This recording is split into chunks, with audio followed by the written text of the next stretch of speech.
ഈ രാവിലെ എണീറ്റ് വരുമ്പോഴത്തേക്കും അടുക്കളയിൽ നിന്ന് ഫുഡ് ഉണ്ടാക്കുന്നതിൻ്റെ സൗണ്ടും മണവും ഒക്കെ കേട്ട് എണീറ്റ് വരാൻ എന്തൊരു സുഖമല്ലേ. നമ്മൾ ജസ്റ്റ് വന്നിരിക്കുക, മേശപ്പുറത്ത് ഫുഡ് നിരന്നിരിക്കുന്നു. അത് വല്ലാത്തൊരു സുഖമാണ് കുട്ടിയേ. ഇന്ന് രാവിലെ നമുക്ക് ബ്രേക്ക്ഫാസ്റ്റിന് പുട്ടും പയറും പപ്പടവും പിന്നെ ഏത്തമ്പഴവും തേങ്ങാപ്പാലും ഒക്കെ ഇട്ട് വേവിച്ചതും പിന്നെ കുറച്ച് ഓംലെറ്റും കൂടെ ആയിരുന്നു കേട്ടോ.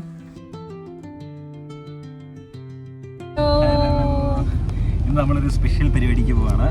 ഇന്ന് ഇലക്ഷൻ്റെ പ്രചരണത്തിൻ്റെ ലാസ്റ്റ് ദിവസമാണ്. അപ്പോൾ അതിലൊരു വളരെ വ്യത്യസ്തയായ സ്ഥാനാർത്ഥിയുടെ പ്രചരണത്തിൻ്റെ ഫിനാലെ എന്നുവെച്ചാൽ കലാശക്കൊട്ട് കാണാൻ വേണ്ടി പോവാണ്. അപ്പോൾ ഇത്തിരി ലേറ്റാണ്, പൊയ്ക്കൊണ്ടിരിക്കുന്നു. ഉടനെ തന്നെ എത്തുമെന്ന് പ്രതീക്ഷിക്കാം. ലാസ്റ്റ് ദിവസം ആയതുകൊണ്ട് തന്നെ ഞങ്ങൾ പോകുന്ന വഴിയിലൊക്കെ ഫുൾ ഫോമിൽ നിൽക്കുകയാണ് കേട്ടോ എല്ലാ പാർട്ടികളും. നമ്മുടെ ഏരിയ എത്തിയപ്പോഴത്തേക്ക് ഞങ്ങൾ പോസ്റ്റർ നോക്കി വന്ന് അവസാനം കണ്ണിൽ കിട്ടി നമ്മുടെ സ്വന്തം ശ്രീനാരായണി കുഞ്ഞമ്മയെ.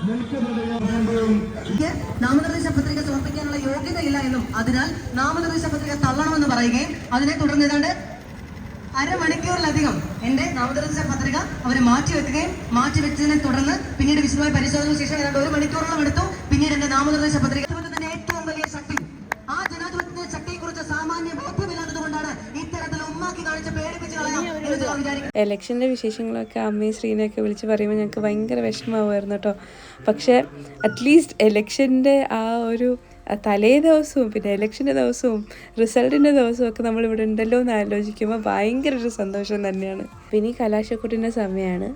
ശ്രീനയും ആദിത്യ ദേവനും കൂടി ഫ്രണ്ടിൽ പോയിട്ടുണ്ട്. ഞങ്ങളും ആദർശും നുബിനും ഒക്കെ കൂടെ ഫോളോ ചെയ്യാണ്. ഇത് എൻ്റെ ലൈഫിലെ ഫസ്റ്റ് ഇലക്ഷൻ എക്സ്പീരിയൻസ് ആണ് കേട്ടോ. ഈ ഫസ്റ്റ് ഹാൻഡ് നമ്മൾ എക്സ്പീരിയൻസ് ചെയ്യുന്നത്. അല്ലെങ്കിൽ നമ്മൾ ജസ്റ്റ് ഒരു ഒബ്സർവർ ആണല്ലോ. ഇത് അതിൻ്റെ ഒട്ട് നടുക്ക് നമ്മുടെ ഫാമിലിയിൽ നിന്ന് ഒരാൾ ഇങ്ങനെ നിൽക്കുമ്പോഴത്തേക്കും ആ ഒരു ഫീലിംഗ് പറഞ്ഞറിയിക്കാനേ പറ്റത്തില്ല. ഞങ്ങൾക്ക് എല്ലാവർക്കും ഭയങ്കര ഒരു പ്രൗഡ് മൊമെൻ്റ് ആയിരുന്നു കേട്ടോ ഇത്. പണ്ട് ഞാൻ പറയായിരുന്നു എനിക്ക് പൊളിറ്റിക്സ് എന്ന് പറയുന്നത് ഇഷ്ടമേ അല്ലാന്ന്. പക്ഷേ ഇങ്ങനൊരു ലീഡർ ഉള്ളപ്പോൾ ഇറ്റ് ഇസ് ട്രൂലി ഇൻസ്പയറിങ്. കലാശക്കൊട്ടൊക്കെ കഴിഞ്ഞിട്ട് ഞങ്ങൾ ഡിന്നറിന് വേണ്ടിയിട്ട് വൈറ്റ് പോർട്ടിക്കോയിലോട്ട് പോവാണ്. ഇവിടെ ഒരു wide variety of buffet items ഉണ്ട് കേട്ടോ. നിറയെ സാലഡ്സും റൈസ് ഓപ്ഷൻസും ചൈനീസും പിന്നെ നോർത്ത് ഇന്ത്യൻ സൗത്ത് ഇന്ത്യൻ കറീസും ഡെസേർട്ട്സും ഒക്കെ ഉണ്ട്. അങ്ങനെ കുറച്ച് പേര് ബുഫേ കഴിച്ചു, കുറച്ച് പേര് അല കാർട്ട് ഓർഡർ ചെയ്തു.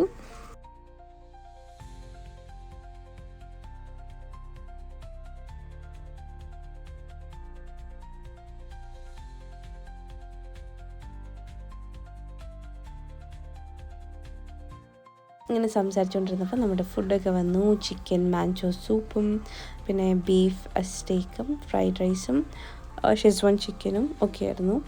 ഇതും കഴിച്ച് ആ പാട്ടും കേട്ട് നല്ല സുഖമായിട്ടുള്ളൊരു ഈവനിങ് ആയിരുന്നു കേട്ടോ.